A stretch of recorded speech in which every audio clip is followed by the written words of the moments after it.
England में कोई culture है नहीं। मैं ऑफेंड नहीं करना चाहती हूँ, लेकिन एक्चुअली भारतीय कल्चर जो इतना ऐतिहासिक है, पौराणिक है, उसे कल्चर बोलते हैं। कल्चर आजकल है नहीं। इंडिया में भी बहुत तेज़ रफ्तार से गुम हो रहा है कल्चर। हम अभी भी है ऑब्वियसली यहाँ पर, लेकिन एक्चुअली इंग्लैंड में देखा जाए तो अब आजकल बस आधुनिकता में सब पड़े हैं, और उसमें देखा जाए तो माता पिता को रखना, फैमिली यूनिट होना, ये सब बाकी नहीं रहा। अब तो बहुत कम लोग इसमें मानते हैं, तो इसलिए हम वापस आते रहते हैं कि कल्चर थोड़ा महसूस हो। भारत में एक्चुअली आकर ऐसे लगता है कि एक्चुअली अभी भी है कल्चर। उसका कोई। इंग्लैंड में रहती हैं, ऐसा इस माटी में क्या है, ब्रज की माटी में, जो आपको बार बार खींच लाता है यहाँ पर? पता नहीं, आप बताइए क्या मैजिक है ठाकुर जी की, क्या मतलब अमेजिंग उनकी कृपा है, कुछ न कुछ तो है ही। लेकिन यहाँ पर जैसे हम अलाइव हैं, जान है, बाहर जाकर ये ब्रिज को छोड़कर ही तुरंत जो क्या कहते हैं, इतना हैवीनेस फील होता है। कलयुग का प्रभाव बोल सकते हैं, आधुनिकता का प्रभाव, जो नास्तिकता का प्रभाव है, वो इतना। लॉलीपॉप लेटर उसका प्रभाव बहुत हैवी है। तो इसलिए ब्रज की माटी में ये जो आस्तिकता है, जो हम तपस्या कह सकते, ये उसी के लिए आते हैं कि हमें ठाकुर जी के दर्शन हो और यही संस्कार और सनातन धर्म का महसूस हो, क्योंकि बाहर तो है नहीं।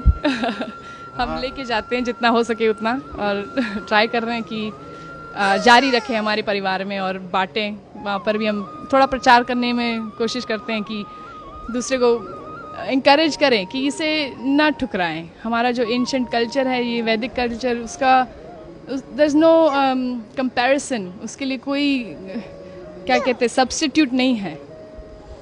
हम ये वेस्टर्न कल्चर को अगर फॉलो करते रहेंगे तो बस खाली हो जाएंगे, अंदर से खाली रहेगा।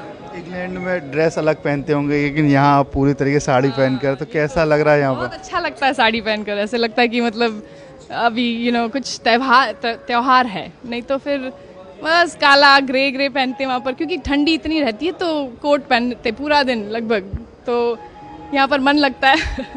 लेकिन वहाँ पर भी हम साड़ी पहनते हैं, और हमारा वैदिक कपड़े पहनते हैं, एक्चुअली साड़ी पहनते रहते हैं, और या स्कर्ट या ऐसे कुछ, जितना हो सके उतना।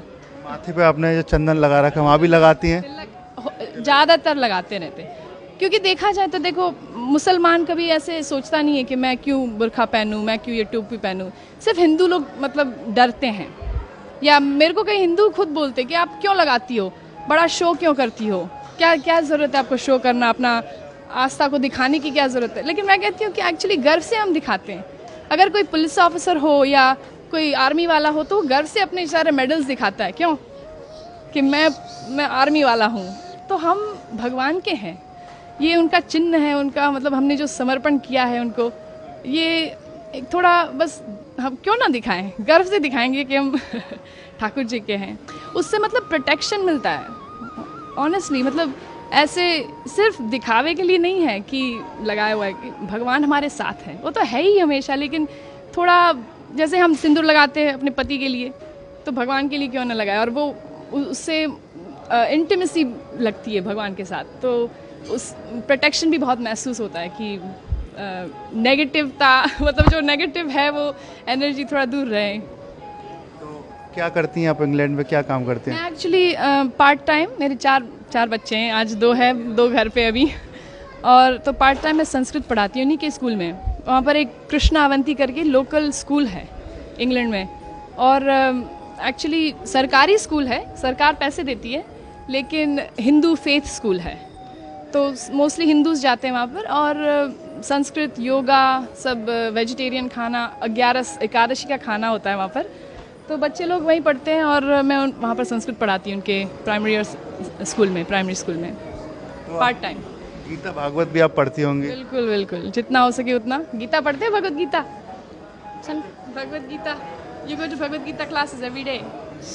वहाँ पर जो इन लोग का ग्रुप किया हुआ है बच्चों का, और वो रोज़ भगवत गीता क्लासेस में जाता है। थोड़ा हिंदी कम समझता है तो मना कर रहा है।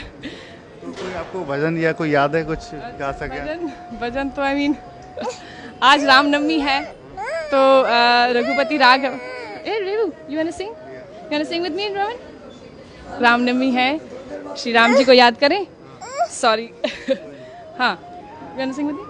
रघुपति राघव राजा राम पतित पावन सीताराम। बोलो रघुपति राघव राजा राम पतित पावन सीताराम। जय हो। जय हो, हरे कृष्णा। देखिए बात करें इंग्लैंड की, वहाँ बड़ी बड़ी बिल्डिंग है, यहाँ पर सिर्फ धार्मिकता है, तो कुछ अलग लगता है। तो बड़ी बड़ी इमारतें हैं विदेश में, लेकिन उसका क्या फ़ायदा अगर दिल छोटा हो, मन में शांति ना हो, अंदर सुख ना हो, हृदय में मतलब प्रेम ना हो। तो ये एक्चुअली ये सारी जो चीज़ें हैं, प्रेम और निर्मलता, और ये एक्चुअली सिर्फ भगवान में वो जो हम तपस्या करते हैं, दया दान, ये सब क्वालिटीज़ कल्टिवेट करते हैं, वो इसी तरह आ सकता है। ये कल्चर से, वैदिक कल्चर से ही आ सकता है एक्चुअली। देखा जाए किसी की सेवा करें, थोड़ा ह्यूमिलिटी प्रैक्टिस करें, नहीं तो फिर ये बड़ी बड़ी इमारतें फिर इससे क्या कुछ काम के नहीं है। वन सेंस काम के है, लेकिन फिर उसका इस्तेमाल दुरुपयोग होगा।